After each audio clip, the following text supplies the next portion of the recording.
The icy heart of Antarctica hides secrets that shock the whole world. What did scientists and explorers discover in this remote and deserted region? What is it that challenges the imagination and transcends the boundaries of the known? Today, we take you on a captivating journey into a world filled with mysterious relics of times past, unexplained phenomena, and potential alien artifacts. Get ready, because already the first find will give you goosebumps. A team of researchers was making their way through the ice of Antarctica on a secret research mission and suddenly came across something most peculiar. Radar reported a deep cavity in the ice. When the gauges also detected that there was metal in the ground beneath the scientists, things became more and more mysterious. Curious, the scientists worked their way down to the depths. What could the metal in the depths be? A crashed airplane? The remains of a ship? Or some scrap metal carelessly left behind by some of the numerous Antarctic expeditions? All these assumptions turned out to be wrong, but the reality was all the more shocking. The metal turned out to be an almost hexagonal chamber that had apparently been embedded in the ice for a specific purpose. When they found the entrance and went inside, the researchers took their breath away. The chamber contained 4 beings lying side by side whose outward appearance was reminiscent of frozen human mummies, but the faces of these creatures seemed otherworldly. The scientists could not accurately determine whether the entities were deformed humans or aliens, nor could they say for sure whether these beings were dead or in some kind of cryogenic sleep. There is different information about what happened afterwards. Supposedly, while still on site, the group received instructions from a mysterious higher authority to close the chamber again, leave, and keep quiet about the find. Other sources claim that the military took over further investigation of the site and the researchers were pressured to never speak about the incident. Since the case became known, numerous speculations have been circulating on the internet that the chamber could be part of a secret alien base. The strange entities could be experiments with human hybrids. What do you think? Let us know in the comments at the end of the video what you think about this unusual find. 8-kilogram meteorite. Meteorite finds are not uncommon in Antarctica. In fact, chunks that often originate from Mars are constantly falling all over the planet.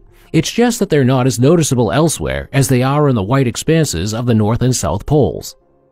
In February 2023, a group of scientists discovered no fewer than 5 new meteorites in Antarctica, one of which is the largest ever found on the icy continent. It weighed 8 kilograms and is about the size of a handball. These finds are extremely important because the composition of the chunks tells researchers a lot about the processes in our solar system. There is probably no easier way to get rock samples from space than to collect meteorites. Not only scientists are after these finds, mineral and curiosity collectors pay high prices for meteorites. If you want to go out now to increase your household budget, we will tell you a very simple trick how to distinguish meteorites from normal stones. Due to its composition, a meteorite always weighs much more than a stone of the same size. Abandoned city. At the edge of the Arctic, there is a town that looks as if it has been suddenly and mysteriously abandoned by its inhabitants. If you examine the town of Polarny more closely, you will find dishes still standing in the cafeteria. The furniture looks as though it has just been used, and even in the mine, everything is still as if it was worked yesterday. Then everyone disappeared from one moment to the next. But where did everyone go? And why? And who lived here in the first place? Polarny was a mining town built by the Soviet Union in the 1930s. The town once offered workers a comfortable life. Houses, bars, a hospital, a soccer field, schools, and of course the obligatory statue of Lenin. For a long time, nothing was too expensive for the Soviet Union government to maintain this coal mining town. Until the 1990s, the demand for coal decreased and the town was no longer profitable. People left the town in droves, and the last ones turned their backs on Polarny in 1991. No one has been to the town for decades. Today, occasional journalists, adventurers, or stray polar bears drop by. Martian mineral jarosite. It seems that there is a magic connection between Antarctica and Mars. Not only meteorites arrive from the red planet to the cold and icy regions of the Earth. In Antarctica, there is a mineral that is otherwise hardly found on Earth, but is found on Mars. On our neighboring planet, jarosite is one of the most common types of rock. The mineral is formed when certain types of dust combines with air and rainwater. Jarosite is formed on Mars under similar circumstances, and this means that there must have been moisture or even water precipitation in the red planet's atmosphere.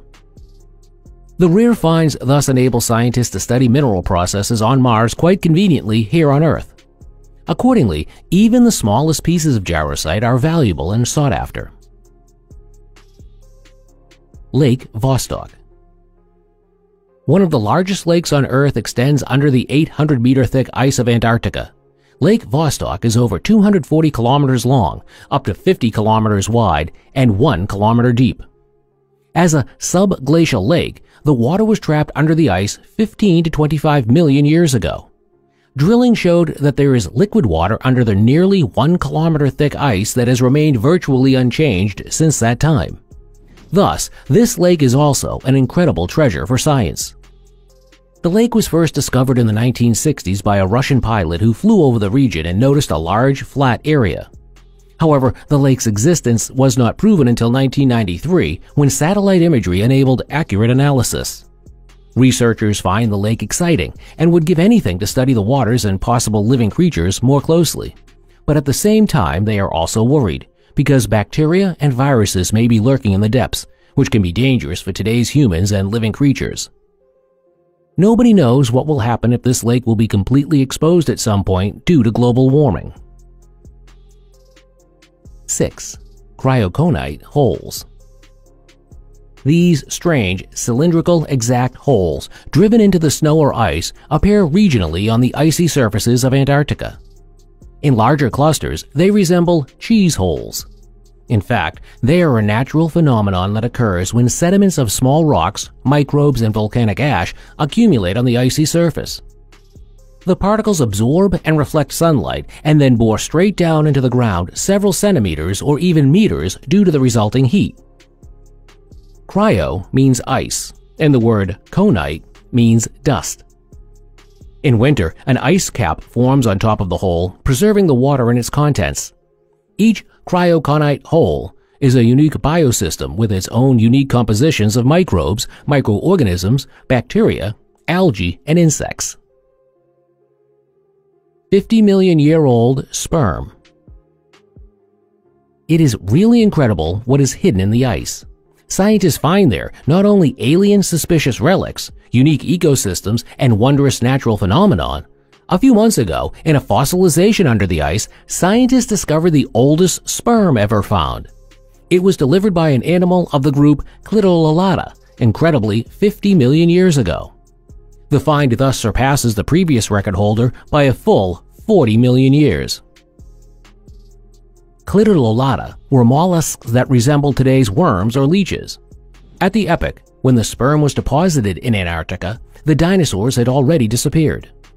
Nevertheless, Antarctica was still a warm place at that time, and probably the first animals like horses, sheep, and rhinoceroses appeared on Earth at that time.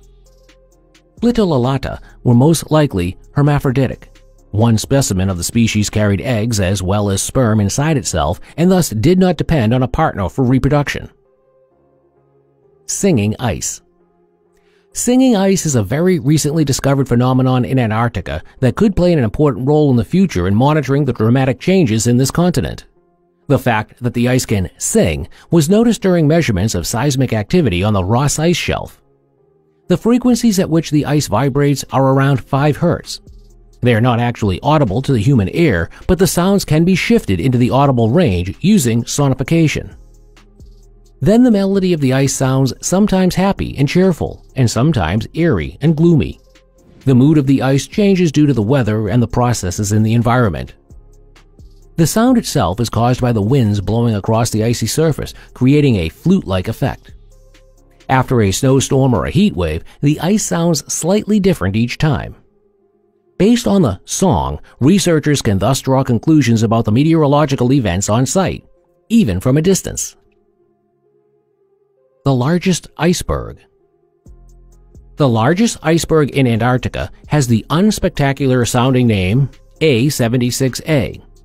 It is one of 3 fragments of the previously broken apart formerly largest iceberg, A76. This iceberg, which was the size of Rhode Island, broke into 3 large pieces in 2021. A76A is still gigantic at 135 kilometers long and 26 kilometers wide, and it is also moving at a remarkable speed. In 2022 alone, A76A moved nearly 2,000 kilometers without changing its original size. For a long time, the fate of A76A was unclear. Collision with other icebergs or an Arctic landmass was conceivable, as was further breakup. Currently, however, it looks as if A76A is heading directly for the Drake Passage. If the course is correct, the iceberg will inevitably enter warmer waters where it will slowly but surely melt. With the disappearance of A76A, the water level will be raised again, and experts suspect that other icebergs will soon share the same fate. Due to the impact of global warming on our planet, huge ice masses are now breaking off from the polar regions with increasing frequency and slowly melting away forever. There is no chance that these icebergs will be restored naturally. When all the ice at the poles will be gone, our world will be a hot place. Many of the world's coastal regions will then be submerged in water, and possibly Antarctica will then once again be home to animals and perhaps humans. Not an isolated continent. The ice world of Antarctica is considered the most remote region on Earth. While the Arctic is quite close to northern Europe and the northernmost regions of Asia, it takes several thousand nautical miles to reach Antarctica from the southernmost points of Africa and the Americas, or even Australia. This could give rise to the idea that this world has always been isolated and remote, but this is not so. Several million years ago, in the age of the supercontinent Gondwana, Antarctica was firmly connected to other land masses. Later, parts of today's South America, Africa, Australia, and even India developed from Gondwana and were part of this primeval superworld. Even during the late Permian and early Triassic, about 280 to 200 million years ago, Antarctica was still firmly connected to South America. At the time the supercontinent Pangaea formed, Antarctica was still in the northern part of Gondwana. In the course of geological developments, Gondwana drifted apart, and about 160 million years ago, Antarctica gradually separated from South America. Then, about 120 million years ago, the connection to the Australian landmass finally severed as well. Even though these periods of millions of years sound impressive, they are actually not that long ago when measured against the overall development of our planet. Under the ice masses, researchers assume masses of relics from these times, and with the increasing ice melt, probably more and more testimonies to the early history of the continents will be uncovered. Not a world of eternal ice. The fact that the poles are covered by thick ice layers seems to be normal, and one could think that it has always been like that, or even must be like that. After all, today at most poles of the planets in the solar system, cold or by ice water traversed regions are again. But at the time of the supercontinents, Antarctica was a warm world covered by rainforests and full of life. Given the climate in place today, it's pretty hard to imagine that tropical trees and creatures would have once existed here. But the truth is that Antarctica was frozen only after the last great ice age. Some scientists even believe that the entire civilization of creatures of every kind conceivable may have existed in this warm region. These theories are supported by finds of fossilized wood of tropical trees and leaf imprints. Presumably, as the snow and ice melt, tons of fossils of crustaceous marine animals, birds, and even dinosaurs will come to light. Finds of fossils with prehistoric insects allowed further conclusions that the region itself was still alive about 20 million years ago, and plants must have existed. Also, no uninhabited world? We may be truly curious which surprises and treasures the climatic change of the South Pole will uncover, and whether these finds will lead to completely new realizations over the history of mankind. It is rumored again and again, at the South Pole there could have once been even settlements of early hominids. Other scientists even go so far as to claim that early advanced civilizations once flourished in this world. Evidence for these theories could be the strange structures discovered in 2016. These rock formations are said to be nothing more than the top of ancient pyramids.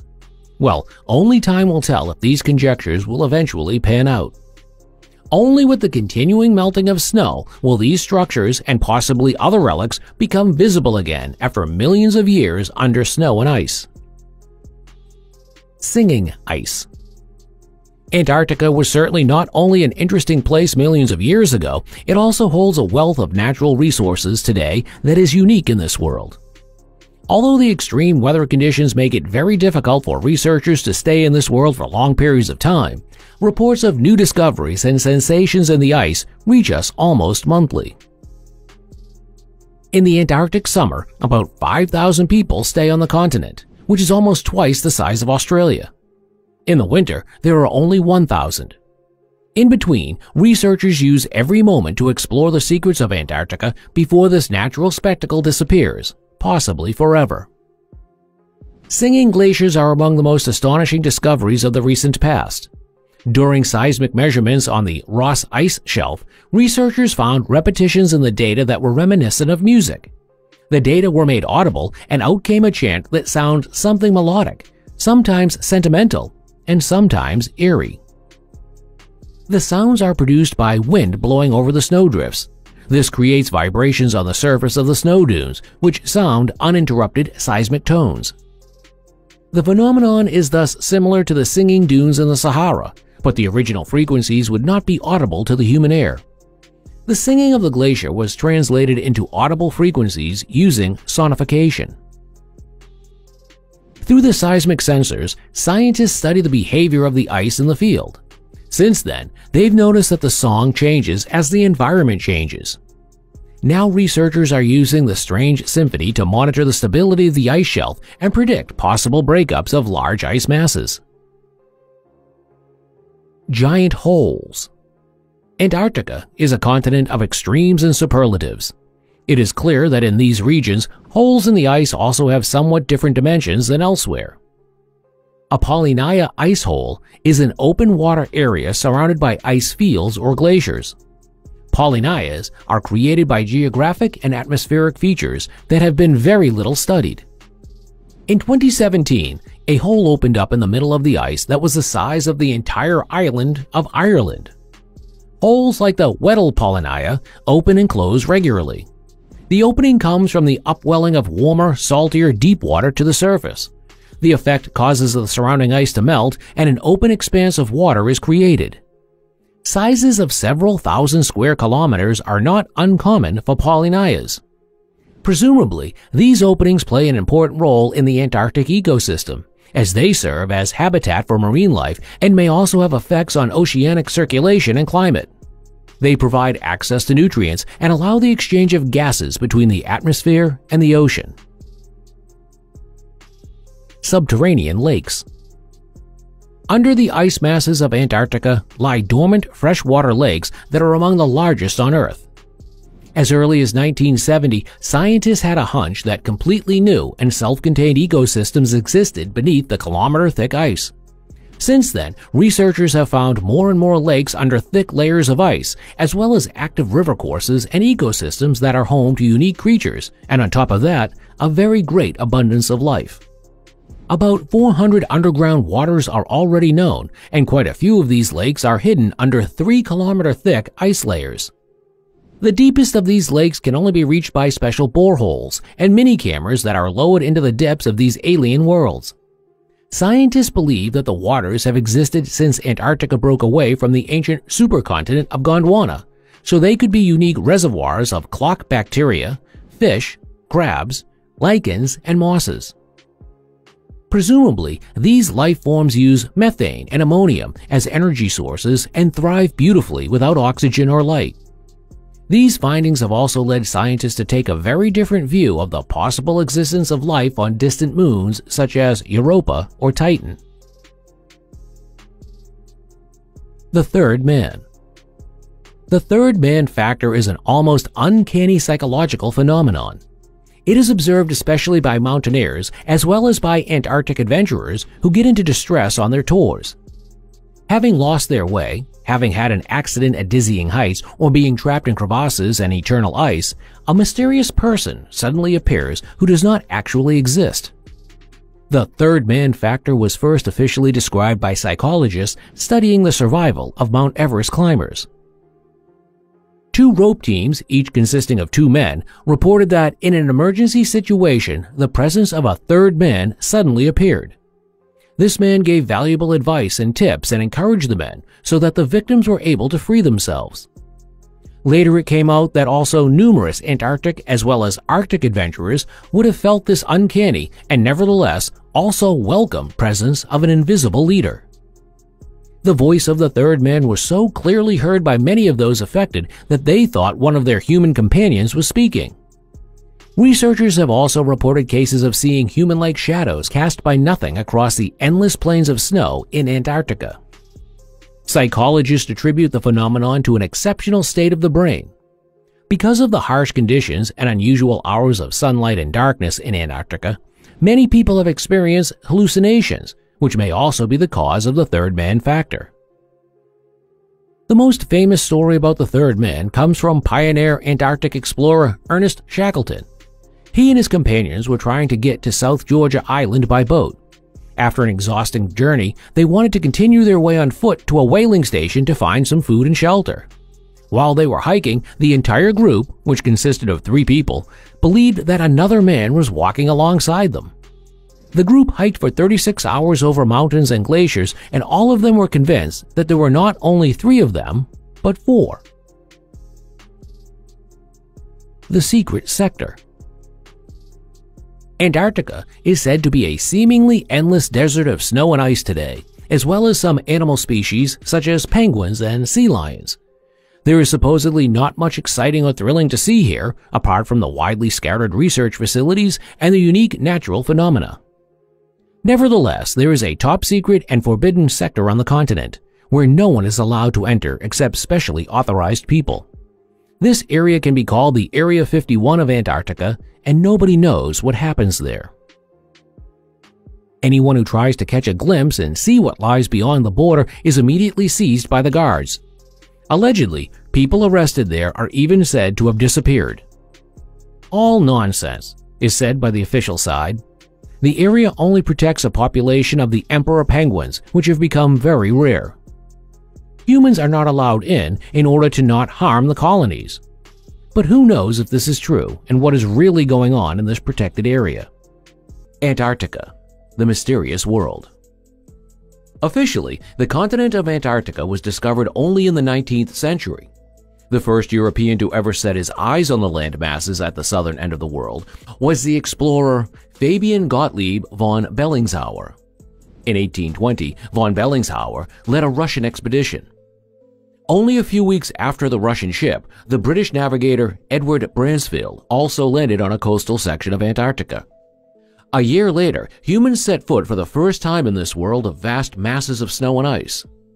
Under the leadership of the U.S. navigator John Davis, an advance party explored the land masses, and, with this pioneering achievement, paved the way for comprehensive initial exploration by the United States Exploring Expedition. Today, we know that these people were far from the first to reach Antarctica. Bone finds prove that indigenous peoples from the extreme south of the American continent were already hunting seals in Antarctica 200 years ago. Unique nature reserve. Extreme weather conditions, dangerous ship passages, and violent storms still make the 5th largest continent on Earth the most inaccessible area on Earth. Even though international activities at this end of the world are increasing, Antarctica is far less developed than the North Polar region. For animals, this piece of land has remained a paradise. The flora and fauna of the Antarctic region are unique, and many international organizations are working to preserve this nature reserve as it is. But change cannot be stopped. The ice is melting, land masses are reshaping, and Antarctica plays a not insignificant role in our overall global climate. We need to know more about this continent, its past and future, to understand our world and the changes we are facing. About 5,000 people stay at the South Pole during the short, warm season. In winter, there are only 1,000. Warm does not really mean bathing weather at the poles. If the thermometer in the coastal region climbs to 9 degrees plus, heat records are reached. In winter, icy storms sweep over the land and degrees of -80 or more make human life difficult in this place. During this time, the few remaining researchers entrench themselves in living capsules that would withstand space conditions. Bravely, these people conduct research in the ice desert, advancing our knowledge of geology, meteorology, and oceanography. Even astronomers are active in Antarctica because nowhere else are influences from human light pollution to interfering radio signals as low as here. Researchers have found many new sensations on the remote continent of Antarctica in recent years and months. Some of them are disturbing, frightening, and others beautiful. If the ice melts, the catastrophe is unstoppable. Never before have people known how important Antarctica is to the entire globe. When the first explorers came to this area 200 years ago, they were certainly not aware that the ice desert is one of the most important heat reservoirs in our atmosphere. Antarctica's ice reflects more light than any other land or sea surface. By reflecting back, such a large amount of solar radiation passes from the Earth's surface into the atmosphere that the warmth you and I may experience is due in large part to Antarctica's ice. We are still very much at the beginning of understanding the fascinating relationships that shape the wondrous world of our Earth. Perhaps we have waited too long. The ice of Antarctica is melting, and we are facing great changes. So far, no one can estimate what will happen when the ice masses at the poles retreat and the continent reveals land masses of rock and soil. Antarctica has not always been buried under a layer of ice. The Earth knew several epochs in which the poles were animated grassland. The enormous climate changes are very likely unstoppable. Nevertheless, we do not yet know how the natural reserve of this planet will react to the changes. NASA scientists observed interesting new ice formations in certain areas of Antarctica. These new structures form wind patterns in the atmosphere known as polar vortices. Storms in Antarctica have increased by up to 15% in recent decades, and these new polar vortices have the power to change the entire world's weather. Of concern, microplastics. Although Antarctica is thousands of miles from major human settlements, this last natural reserve on Earth, which until recently was perfect, is not spared from our human mistakes. Our industry and way of life have not only brought immense snowmelt to the continent, researchers have now found in the region what they definitely did not want to find there. Hidden beneath a thick layer of ice was a worrying accumulation of microplastics. These tiny plastic particles are slowly poisoning the world's oceans and ecosystems, and now they have arrived in Antarctica. The density of colorful fibers, particles, and particulates found in the snow were shocking. An average of 29 microplastic particles per liter of snow was an alarming result. This concentration on land is even far higher than previously measured concentrations in the surrounding ocean and Antarctic sea ice. The plastic accumulates when coastal areas melt during the warm season, mixing with seawater, and new ice forms when the cold weather returns. Horrifyingly, researchers now even believe that ultra-fine microplastic particles are falling onto the continent with the snow. The samples contained all the plastics known on the planet, with PET, familiar from plastic bottles and clothing fibers, making up the largest proportion. Plastic enters the oceans via rivers, which are used as waste disposal arteries, especially in less developed countries. Other immense amounts of plastic are carried across land masses by winds and storms and eventually transported into the oceans. Decomposition occurs due to environmental factors such as sunlight, the influence of salt water, and ocean waves. What is particularly problematic about plastics is that nature can only grind them into small pieces, but cannot easily break them down into their natural components. Over the centuries, experts fear the particles will be ground finer and finer, and the insidiousness of plastic particles could increase as a result. Plastic content could become the norm in all the world's water supplies, and we don't yet know what impact that will have on the health of animals, plants, and ourselves. Plastic is just 100 years old. From one of the most celebrated revolutions of industrialization, these substances have rapidly become a worldwide problem that we can no longer control. Unique, colorful icebergs. Let's get away from dramatic environmental events for a bit. Antarctica also has so many beautiful sights to offer, We're eager to share those with you as well. These mountains look out of this world. You can be reminded of a bizarre fairy tale world of candy canes, candies, and ice cream portions drenched in caramel sauce. Yet these supposed treats are colorful icebergs. The bright colors and inclusions come from various geological processes. When huge chunks of ice break off from glaciers and ice shelves, they begin to float in open waters. Because the glaciers were formed over thousands of years by snow on the Antarctic continent, these giant ice sheets contain a lot of inclusions of clean fresh water. It is extremely cooled and solidifies into an ice shelf ice. Drifting in the ocean, these layers come into contact with seawater, melting slightly during the warm season and forming new layers interspersed with organic material and minerals from the seawater as temperatures drop. The perfect blue shining ice chunks are also formed by melting processes. If a crack in the ice sheet is filled with meltwater and then freezes so quickly that no bubbles form, blue ice masses or stripes are formed.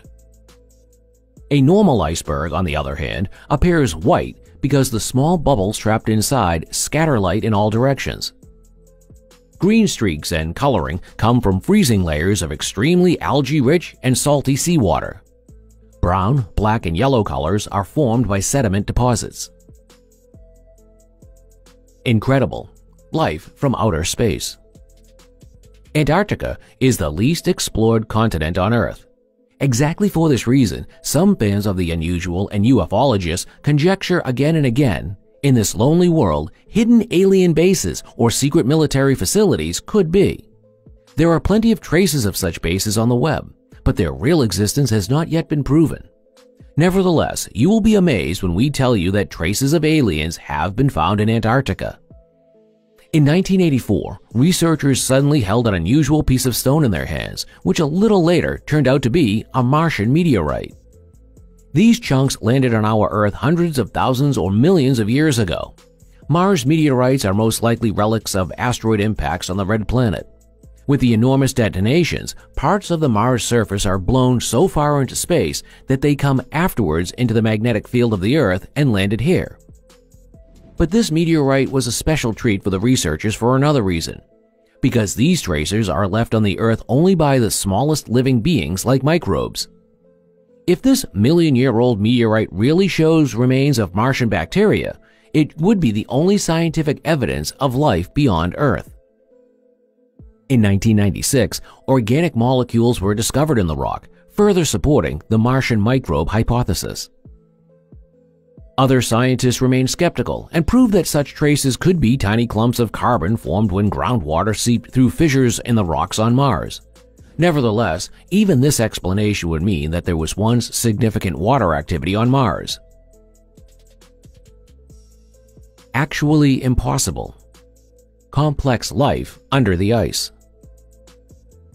The final shocking find we're sharing with you today is a world that originated half a kilometer deep under the ice in complete isolation. Satellite imagery revealed a suspicious structure in the Larsen ice shelf that indicated the presence of an underground river. Using a special drill, the researchers worked their way down more than 500 meters. As they lowered the mini camera into the hole, the researchers saw strange white opacities on the screen. What was first thought to be a defect turned out to be a stomping ground for small crustaceans. Dozens of these creatures had immediately attached themselves to the strange thing, blocking the researchers' view. The abundance of crustaceans from the arthropod group was incredible. To this day, it is a mystery how 500 meters deep under icy masses and in complete darkness, such a variety of life can thrive. Creature in the Arctic. During a dive in the Arctic, divers came across something inexplicable. It was a routine scientific mission in the rather unexplored depths of the Arctic Ocean. The divers were looking for signs of unusual activity. They had been in the water for a while and everything seemed calm until one of them noticed something strange nearby.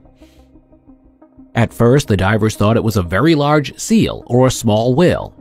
As they approached the creature, they realized it was something completely different. It had pale skin and a body that resembled a human, with hands that resembled flippers. The creature's eyes were dark and covered with a strange coating. The creature moved gracefully through the water, and the divers noticed that this creature was perfectly adapted to the environment. But what was it? None of the divers have ever seen anything like it before. The divers were speechless at what they had seen.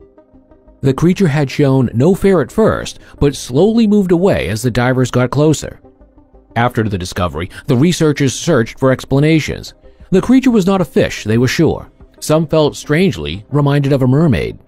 In Japan, there are stories of very large mermaid-like creatures that are at most at home in the cool Nordic seas.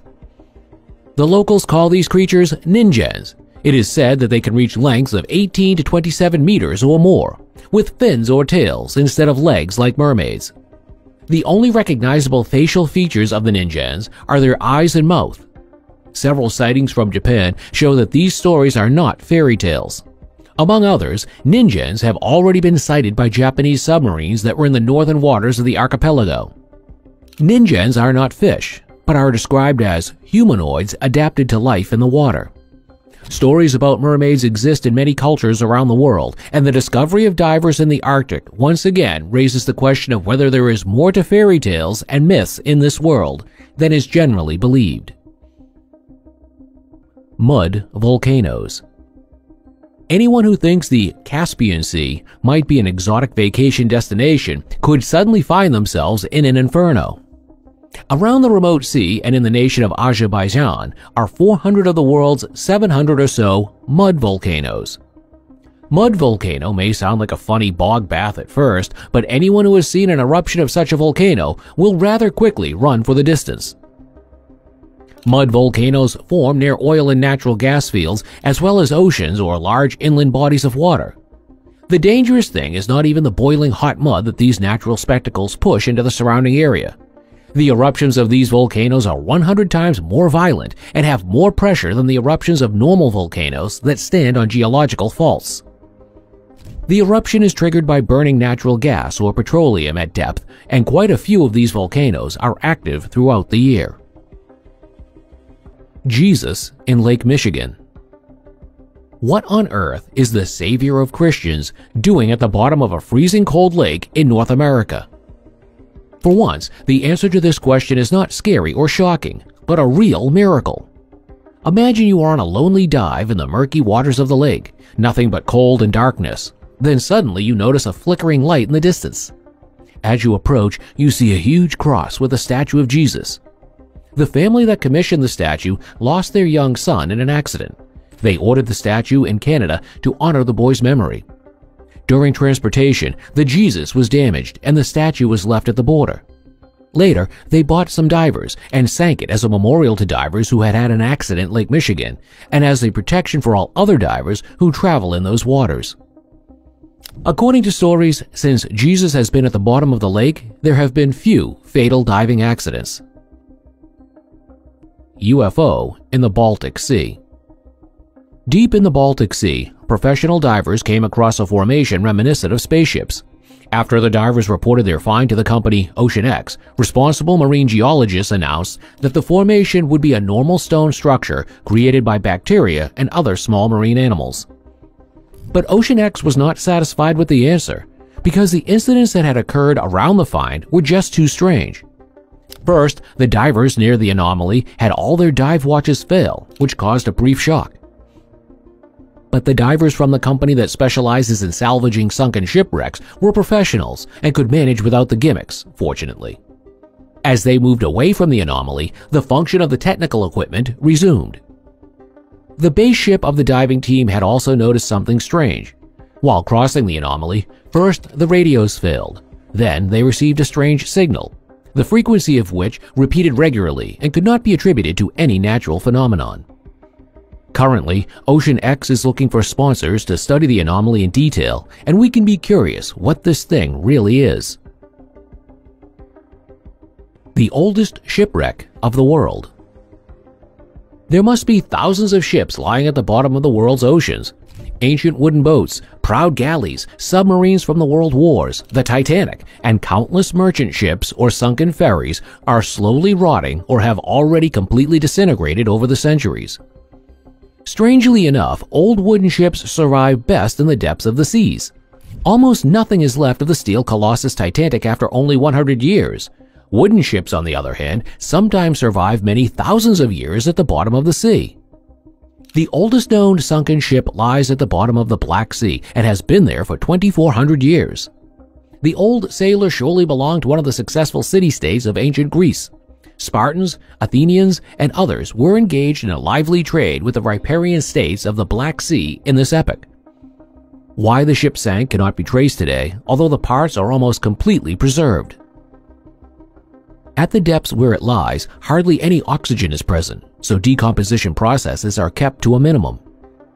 Presumably, it was carrying grain and other merchandise when it sank in a storm or even due to overloading. Red tide. The red tide is a type of algae that occurs around the globe in warmer waters. The phenomenon is caused by various species of algae such as dinoflagellate. The algae spreads irregularly in the seas, and their emergence usually happens suddenly. When they begin to bloom, the water turns red, and then the first dead fish usually wash up. When blooming, the algae releases a highly toxic substance that can cause burns and respiratory paralysis in humans. Large fish and marine animals flee as quickly as possible. There is no known prevention or control of red tide. Where red tide is noticed, beaches are closed and fishing is halted for a wide area. The water turns blood red, and when blooms are heavy, contaminated waves wash up on the beaches. The plague can last for weeks and then disappear as quickly as it appeared. City of Lions. A cultural treasure some 1,300 years old lies at the bottom of a reservoir in China. Xicheng, the City of Lions, is also known as the Sunken City of China. In 1959, the cultural asset was submerged by the communist government in order to create a dam on a passing river. For a long time, the city at the bottom of Qindiao Lake was forgotten. Only when China opened up to the west did journalists and divers come. Now the government of Zhejiang province is setting up a modern diving park in the lake. In addition to divers, tourists will be allowed to admire the 1,300-year-old temples, buildings, and boulevards in diving submarines or glass-bottom boats. Among experts, the architectural features and ornate designs of the Ming and Qing dynasties are considered a cultural heritage, and the offer to visit the Lion City underwater will be gladly accepted. Ghost ships, North Korea. In addition to thousands of wrecks lying at the bottom of the world's oceans, many more thousands of ships are rotting in ship graveyards around the world. In some military facilities, hundreds of warships, reconnaissance ships, or submarines are said to be slowly rusting away.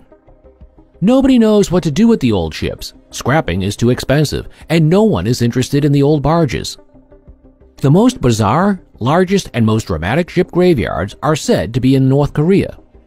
In the country, which hardly lets strangers in, forbids journalists to enter, and fiercely oppresses its own people. Whole stretches of coast are lined with old fishing barges. Those who are brave enough to begin to take an interest in the fate of the boats learn terrible things.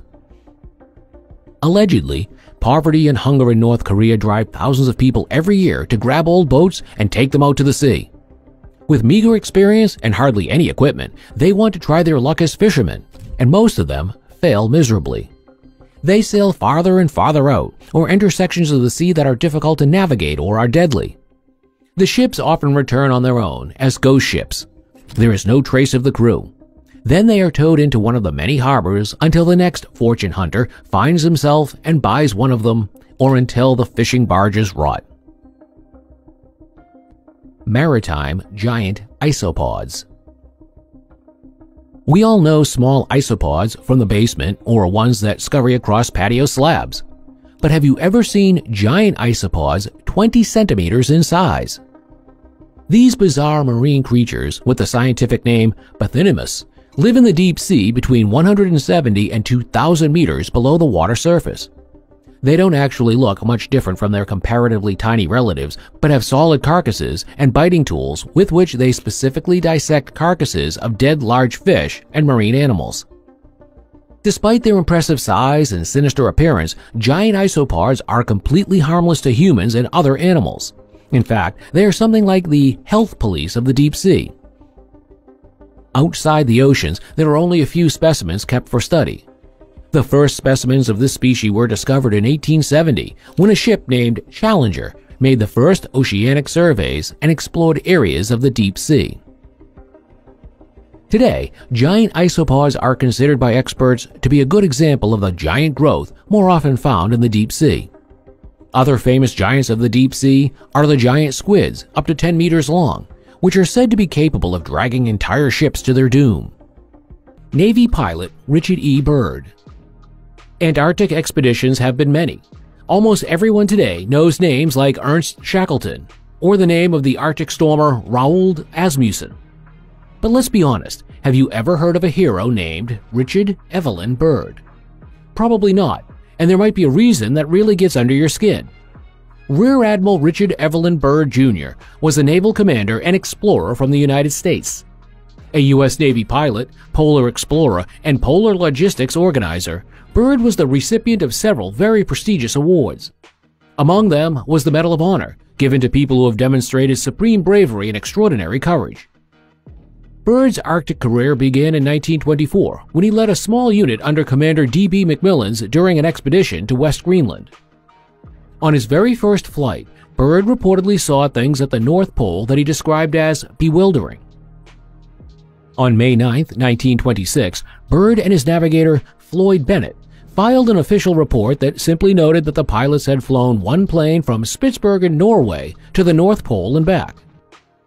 The flight lasted 15 hours and 30 minutes and subsequently went down in history as the first overflight of the North Pole. Later, the men's achievement was challenged. Critics claimed Byrd and Bennett never reached the actual North Pole. Byrd did not care about the accusations and immediately agreed to participate in a planned South Pole expedition. Antarctic discoveries. In 1928, Byrd arrived in Antarctica for the first time with a research unit. Equipped with special Antarctic aircraft and modern technological tools, the pilot's first task was to explore a spectacular remote landscape. In the process, Byrd discovered, among other things, Mount Sidley, the largest inactive volcano in Antarctica. From 1928 to 1930, Byrd stayed with his comrades at a base camp in the Ross Ice Shelf. Little America, as the camp was affectionately known, was the starting point for dozens of flights over Antarctica. After a hiatus of 5 years, the Antarctic-obsessed Byrd returned and spent another 2 years researching Antarctica as a flying scout. Further expeditions followed in 1939 to 1941 and 1946 to 1947. In the last year of his Antarctic activities, Richard E. Byrd was part of an incident, which you will search in vain for in the textbooks. Yet, Operation High Jump was a large-scale affair. 13 ships brought materials and nearly 4,000 personnel to the southernmost continent. At the time, it was the largest Antarctic expedition ever. During his missions, Byrd made so many numerous significant discoveries and provided much of what we know today about the continent at the southern end of the world, so it's truly a wonder that the history books don't want to know about this man. But we can tell you why. The Lost Diary of Richard E. Byrd. Byrd died of a heart condition on March 11, 1957, at the age of only 68. After the death, Byrd's son sifted through the Antarctic hero's estate to find a diary that had been unknown until that time.